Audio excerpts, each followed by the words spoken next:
काय करालीस? सोले शेंगायचे. मित्रांनो बघा, आज शेंगा आणल्या, तुरीच्या शेंगा आणल्यात आज 80 रुपये किलो आणल्या. मस्त तुरीच्या शेंगा. आज आमटी भाकरी. काय बनवली का? आमटी आणि ज्वारीच्या भाकरी अजून आणि भात. शेंगाच्या सोल्याची.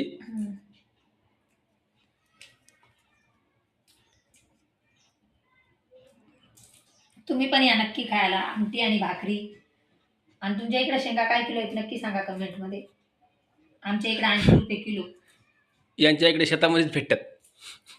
यांच्या गावाकडे. पण आपल्याला जायचं नाही, आपल्याला फोन येत आहे गावाकडे या शेंगा खायला. हा का? जाऊ आता लसूण काढायला आले. जाऊया.